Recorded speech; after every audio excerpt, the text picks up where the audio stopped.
amekuwa kwa uongozi miaka 50. Barabara ya kwenda kwake ni ya vumbi na matope. Atatoa wapi akili? Kama amekosa akili ya kupanga barabara ya kwenda kwake, atatoa wapi akili ya kupanga barabara ya kwenda kwako?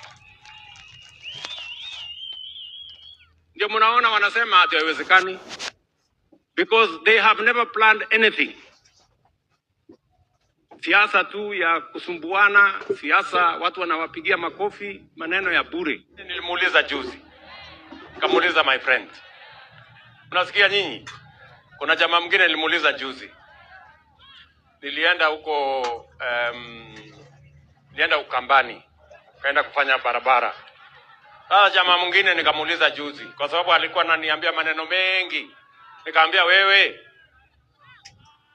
mimi sasa ndio napanga barabara ya kwenda kwako. Wewe umekuwa uongozi miaka 50. Barabara ya kwenda kwako ni ya vumbi. Sasa nikamuuliza, sasa wewe unataka aje kuongoza Kenya kama akili ya kupanga barabara ya kwenda kwako hauna? Akili ya kupanga barabara hizi zote, sijui expressway, sijui hiyo ingine, atatoa wapi? Atakuwa nayo? Ati akajaribu kujitetea. Akajitetea akasema hapana, huyu mtu Ruto amesema ati mimi nimekuwa uongozi miaka 50, lakini sio hivyo, nimekuwa miaka 40. Sasa mimi nataka niwaulize, sasa my friend, haya wacha naomba msamaha, pengine sio 50, ni 40. Na hiyo 40 years barabara bado ni vumbi. Unahitaji miaka ngapi ndio utengeneze barabara kwanza ya kwenda kwako? Wachana na hii ya Kenya. Hii ya Kenya ni complicated. Huwezi kujua ya kwenda kwako peke yake lini, how many years. Bado nangojea majibu, hajanijibu. Akinijibu nitajua vile ya kumwambia. Nyinyi mnanielewa? Nyinyi mnanielewa? Sasa majamaa kama wale, kwanza unajua alisema kitu kingine nikacheka. Ati alisema ile barabara ya kutoka Kibwezi ati kwenda Mutomo, ati kwenda Kitui mpaka mahali inaitwa Migwani, ati yeye ndiye alianzisha, yeye ndiye alipanga akaanzisha. Sasa mimi nikamuuliza, wewe ati sio hata alisema ilisha Migwani, ati alipanga mpaka ikafika Ethiopia. Sasa mimi sasa wewe barabara ya kwenda kwako umeshindwa, ya kwenda Ethiopia ndio utapanga? Please. Hii dunia iko na shida bwana. Hawa jamaa wako na shida mingi tu sana. Watu ya Kalamba. Mnanielewa? Yaani mtu umemsaidia 10 years. Mwisho anakuambia sio wewe unakuwa ranime. Kama unataka kuwa ranime utafanya nini? Interview. Haya, Kalonzo amefika interview. Jina yako Kalonzo Musyoka. Wapi kitambulisho?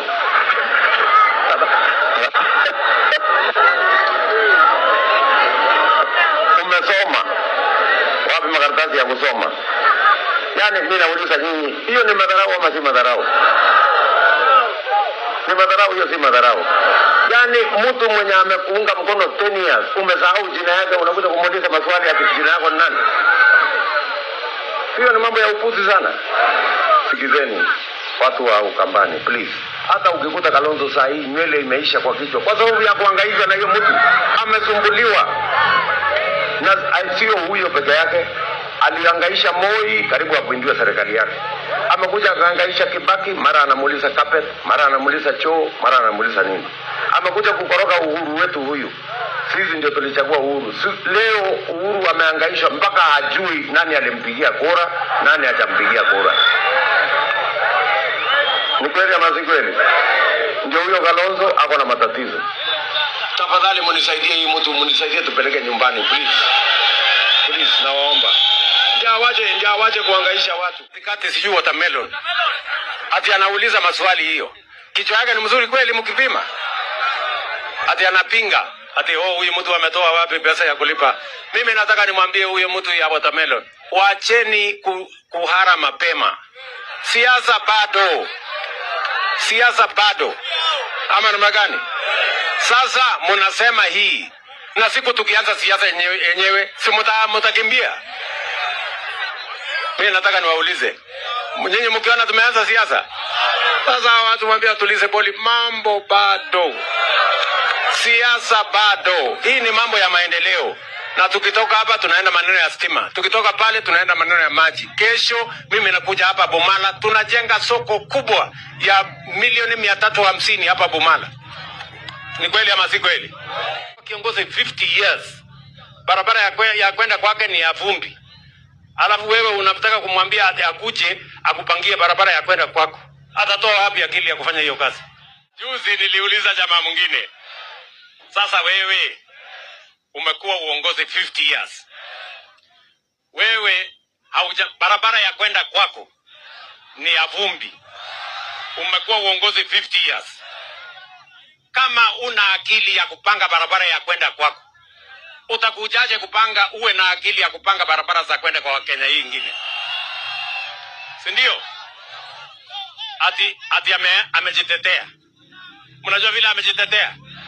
Amesema hapana, sio 50 years, ni 40. Sasa mimi nataka nimuulize huyo jamaa. Okay, wacha niseme nilikosea kusema 50. Pengine ni 40. Hiyo umesema. Si ndio? Sasa nikuulize tena.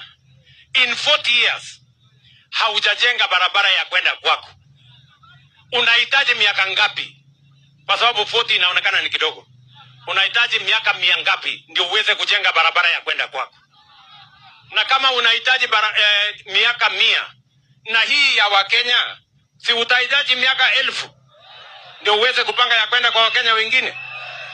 Huyo mtu wako na akili kweli? Alikuwa anafikiria atakuwa running mate. Akamwambia hapana, wewe kwanza mpaka ufanye interview. Si alimpeleka kwa interview. Ati sasa Kalonzo anauliza, jina yako nani? Kalonzo Musyoka. Uko na bibi wangapi? Bibi moja.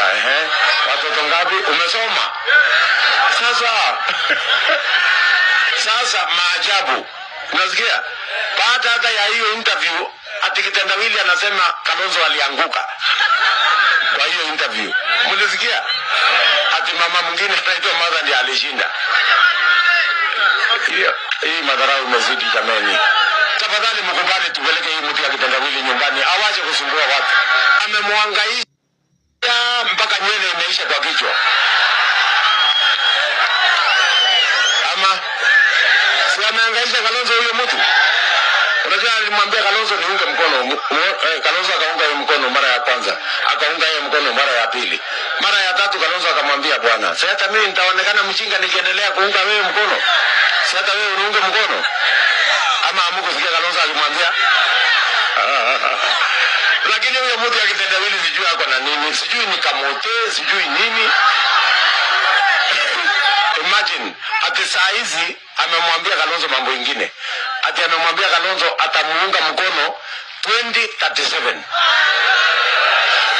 Huyu mzee wenu kwa Kalonzo ameteseka hajateseka? Huyo ni mtu wako na akili?